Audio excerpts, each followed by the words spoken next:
Why are we so obsessed with watching women lose their minds on screen? There's something intoxicating about these characters. Women who are not okay, but in the most aesthetically thrilling way possible. From the psycho women trope of the 80s to the modern era of feminine rage and psychological breakdowns, female-led thrillers went from she's crazy to she's crazy, but she's kind of right. Let's break it down and take it back to the OGs, to the OG crazy women. Before we had Amy Dune and Danny from Midsummer, we had a very different kind of crazy woman. The 80s and 90s loved making female characters go off the rails, but in a very misogynistic way. If a woman was the lead in a thriller, she was usually one of these three. A stalker, example, Fatal Attraction. A jealous ex, for example, in the film Single White Female. A woman who dares to want something, for example, in Misery. She just wanted her favorite book to end properly, okay? These movies weren't about exploring female psychology, but they were more about punishing women for stepping out of the normal standards, normal behavior. Basically, if a woman had emotions, but she had too many, and she wasn't afraid to express them and let them out into the world. Fast forward to the 2010s, and suddenly female-led thrillers were blowing up everywhere and being more popular than ever before. Black Swan, Gone Girl, The Girl on the Train, and more and more and more and more. These movies weren't about just a crazy and unstable woman, but they made us question their reality. Were they being gaslit? Were they actually unstable? Or were they just finally snapping after everything that has happened to them? Let's say in Gone Girl, right? Amy Dune didn't just fake her death, she exposed the whole exhausting performance of womanhood. Gone Girl took the psycho ex-girlfriend trope and turned it into a feminist satire. Or one of my personal favorites, Black Swan, which kind of proposes the question, what if the real horror is striving endlessly for perfection? Is striving endlessly for perfect? What if the real horror is just striving endlessly for perfection? Nina's breakdown isn't just scary and unsettling, but it's relatable in a much less severe sense, hopefully. Perfectionism, overachieving, the fear of failure, it's all in there. It's all wrapped up in the hallucinations, in the dissociations, the eerie body horror. Meanwhile, The Girl on the Train went fully into the unreliable horror narrator with an alcoholic, depressed protagonist who is either the victim of the story or the villain. And the thing there is that we just don't know which is which. Gaslighting, memory gaps, social invisibility, it's all very much female disintegration. Now let's shift to the modern era.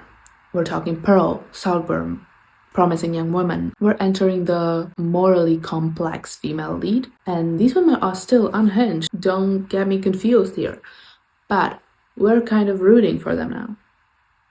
Gone are the days of punishing the crazy woman, because now we celebrate them. We kind of... That's like back to my previous video. Well, actually not. But it's kind of connected, is that we just aesthetically romanticize everything. So we romanticize these crazy, unhinged characters. Let's continue.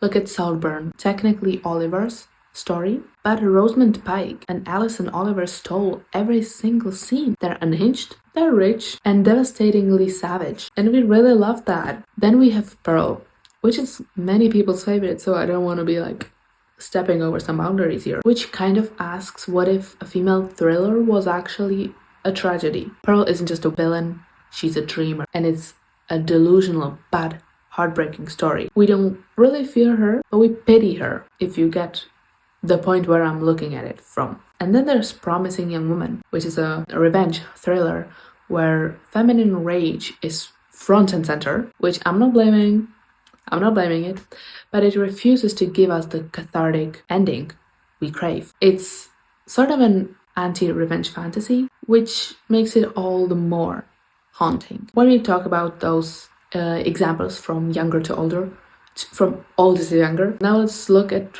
why are we so obsessed with them actually, with these crazy and unhinged characters, usually female at the moment.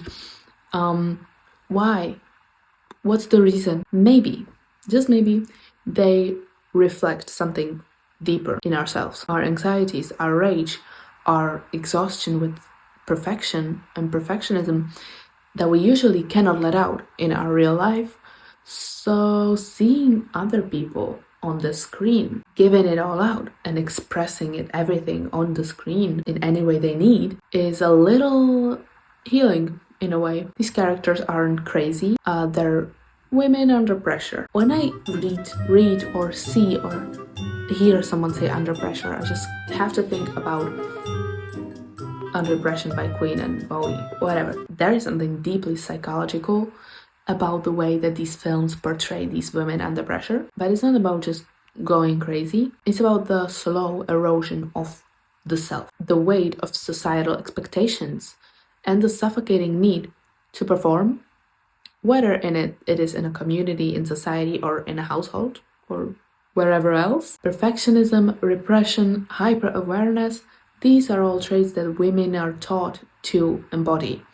And in psychological thrillers, we watch what happens when that performance starts cracking and eventually breaks in some films. Let's talk about gaslighting, and not in any misused way. It is being really misused, this word, but not about that in a real psychological concept. Don't Worry Darling, Hereditary, The Girl on the Train, Midsummer. These films made us question what's real, because that's what female protagonists experience in real life. They're not believed, they're manipulated, they are told that they are overreacting, and as an audience, we feel that, we resonate with it. And then there's the rage. We all love a good, unhinged female rage moment once in a while. Female anger has been suppressed for centuries, and that is a fact. Women are conditioned to be quiet, to be nice, to be accommodating, and not to be different in any way. Let's take an example as well in, I don't know when was it, but witch trials. Women were burned because they were a little different. They were stepping out of the classic societal mold. But in these movies, we see what happens when the rage is unleashed and when they truly express themselves. It's kind of a cinematic catharsis. These characters act on emotions that we're taught to bury. They take control, even when it's messy, even when it's terrifying. And us, we eat that up. We really do. We enjoy that. And we kind of associate our own emotions and feelings with these characters often. But let's not forget that those films tap into a very, very real fear, losing autonomy. A lot of these thrillers center around a woman who is losing control over her body, over her mind, over her life, over her surroundings. And that is one of the most primal fears a person can have, to just lose control in any aspect of their life, of their existence. So when we watch these women spiral, it's not just drama and acting. When it's done right, it's deeply psychological because it taps into something universal. The fear of being dismissed, the exhaustion of perfectionism, or the rage of being underestimated or underappreciated. So where does the genre go from here? Well, one thing's for sure, female-led thrillers aren't going anywhere, and if they're going anywhere, they're only moving forward. They're just getting smarter, they're getting darker, they're getting more unapologetic, they're getting more philosophical and psychological. And honestly, I'm here for it. I'm here for it because I enjoy these films, these tropes. So if you want to, you can tell me your favorite unhinged female lead in the comments, or anything you want to say. That is all from me today. I hope you enjoyed this video and that you had fun, because I did. And I'll see you soon.